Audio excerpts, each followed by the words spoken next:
Imagine que você é um bilionário e já esteja sem criatividade de como gastar o seu dinheiro. Então você tem a brilhante ideia de conferir de perto os destroços do Titanic. Tá, talvez não seja bem assim a história, mas hoje nós vamos falar tudo o que nós sabemos até o momento sobre o desaparecimento do submarino. Em 10 de abril de 1912, o Titanic partiu da Inglaterra para Nova York. Com 270 metros de comprimento e uma altura de 25 andares e pesando mais de 46 mil toneladas, ele era considerado o navio mais luxuoso da época. Apesar da afirmação que muitos dizem ser apenas uma lenda, de que na época diziam que nem Deus poderia afundar o Titanic, isso aconteceu 4 dias depois da sua viagem inaugural. E a localização do Titanic ficou desconhecida até 1985, quando um grupo de cientistas conseguiu encontrar a localização do navio que estava a cerca de 3.800 metros da superfície do Atlântico Norte. Foi então que eles conseguiram resgatar algumas peças que posteriormente ficou em exposição.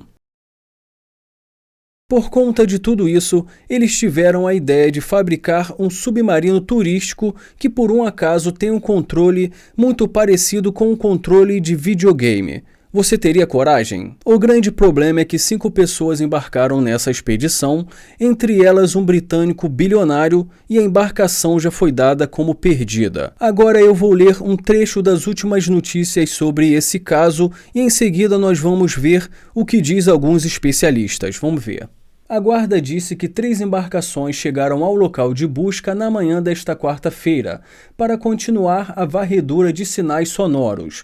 O submersível perdeu contato com a guarda costeira de Boston e os tripulantes têm mais 20 horas de oxigênio. Ou seja, se eles não forem encontrados nas próximas horas, muito possivelmente depois vai ser tarde demais. Vamos ver o que diz o especialista nessa área.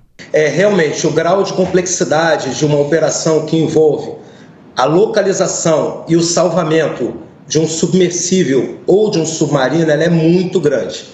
É claro que cada momento que passa, a preocupação vai aumentando, principalmente no que já foi bem explorado pela reportagem, a parte de controle de oxigênio e o controle do gás carbônico, que também são 2 elementos que vão variando em paralelo dentro da atmosfera do submarino.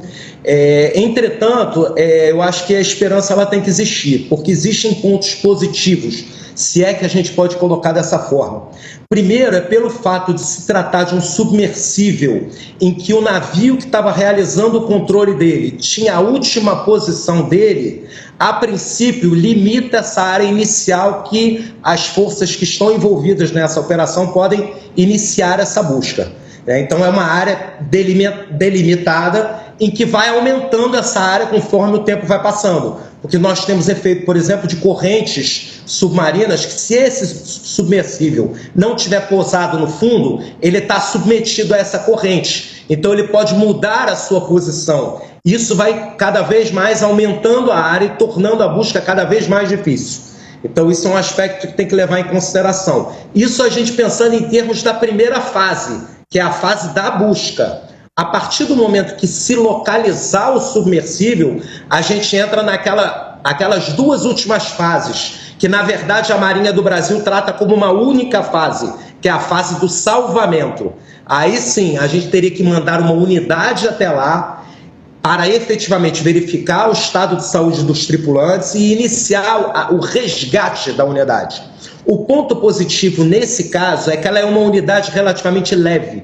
Ela tem apenas 10 toneladas, ao contrário dos acidentes recentes que a gente teve na Marinha Argentina e na Marinha Russa. Ele é um pequeno submarino, então o processo de içar seria mais simples, mas o grau de dificuldade é elevado e nós não podemos nos enganar. É uma das operações mais complexas que existem. Nós temos a informação de que esse submersível, ele tem autonomia para 96 horas aproximadamente, ou seja, cerca de 4 dias de ar.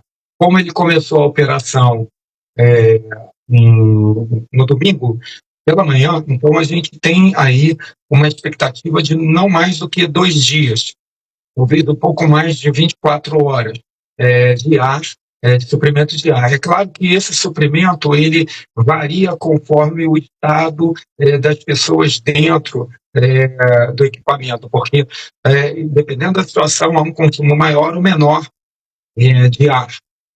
Também é importante a gente ressaltar que a diferença entre submarino e submersível. Esse é o equipamento submersível. O submarino ele tem autonomia, ele sai de um porto e realiza a sua operação e consegue chegar no local e cumprir a sua missão.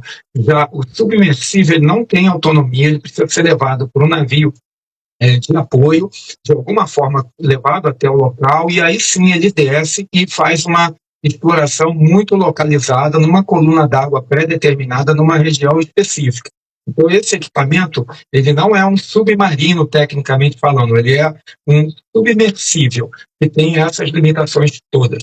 Ressaltar que a diferença entre submarino e submersível, esse é o equipamento submersível. O submarino ele tem autonomia, ele sai de um porto e realiza a sua operação e consegue chegar no local e cumprir a sua missão.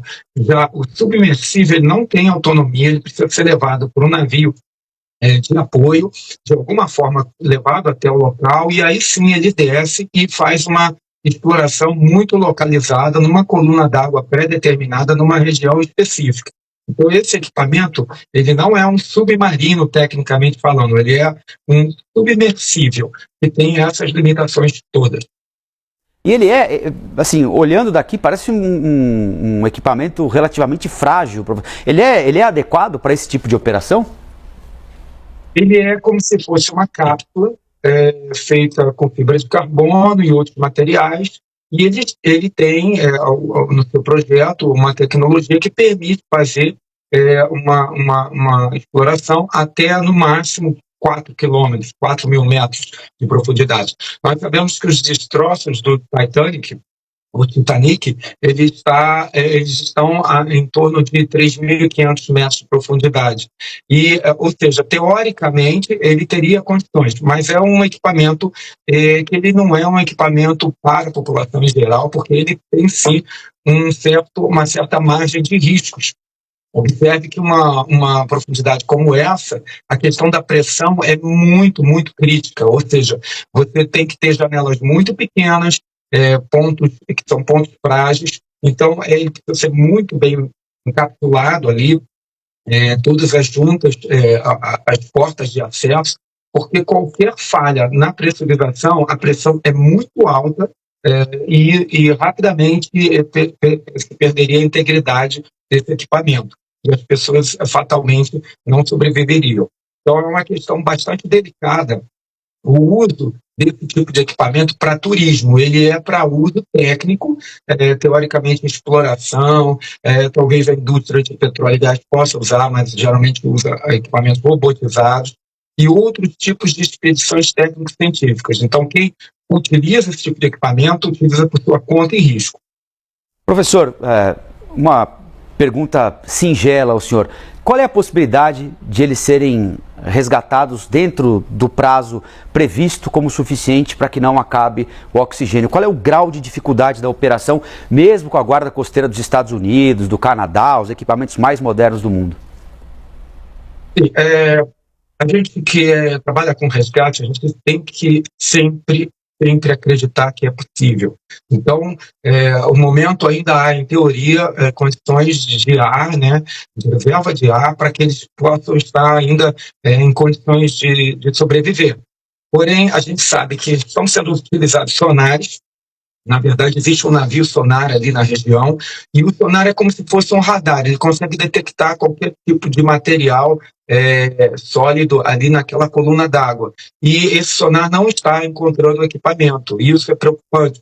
Então, isso reduz a probabilidade de um resgate feliz, porque muito possivelmente esse equipamento pode estar alojado em alguma reentrância do leito marinho e não permita ser detectado pelo sonar.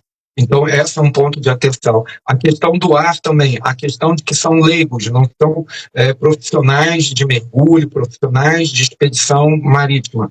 Então, é outra questão. E nós sabemos também que é um equipamento limitado, a propulsão pode ter tido uma falha de propulsão, uma dificuldade de se perdido, se desorientado. Todos esses fatores nos levam a crer que a nossa expectativa é sempre acreditar na possibilidade de um resgate feliz, mas a gente tem que considerar que a situação é bastante crítica.